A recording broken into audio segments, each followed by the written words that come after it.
There's a lot to discuss. We had to monitor, track the progress of the bill. Where we needed to know exactly where the bill was so that we could go in there and write letters and issue. You know, we need to know who we're talking to.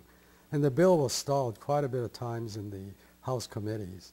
And we had to work with people like Jim Wright of Texas. And for example, Jim Wright of Texas, they would have a fundraiser for him. We worked very closely with Mervyn Dimely. I think Mia, who used to work for Mervyn Dimely as an aide, was an invaluable person. Bert, he's a wonderful spokesperson. And best of all, he worked for Pan Am. And so he would go everywhere, you know, on free flights, standby flights. So we would appear anywhere due to the fact that, you know, nothing came out of our treasury in a sense, you know. And Alan had a flair for organization. He was an excellent organizational, you know. And by the way, too, a lot of times, too, our NCR meetings during lunch were primarily women.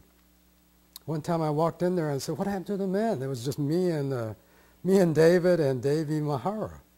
And all the others were women, you know. And our movement was being carried forward by women. And I didn't say that, and I didn't want to bring it up because people would think I'm trying to be politically correct. But that's a fact. If it wasn't for the women, it would be down to me, David, and I think the men were too much, I don't know. I'm just guessing. Maybe they're hard-ass realists that unless they see something at the end of it, they don't want it. If they offered me $25,000 right now, if I'd shut up and we can go home, I said, I don't know if I want the money. I said, I want us to fight for this damn thing. Because when it's all over, we will be able to be that much stronger, you know.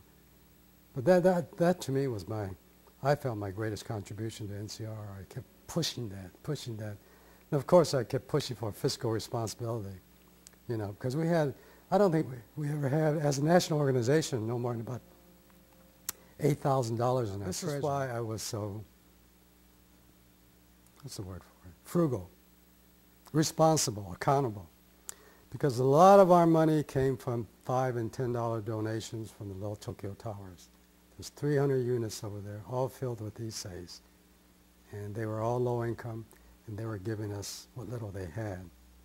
So there was no way I could take that money and willingly, you know, I wanted to make sure each and every dime went to somewhere. We weren't getting these $500 from somebody, $100. It was rare when we got a $50, $100. Rare. Always $10, you know, and always you could tell because the writing was so, you know, some poor old essay lady that was 70 years old. I mean, you know, you could barely make it out, but it's $10, you know, $5.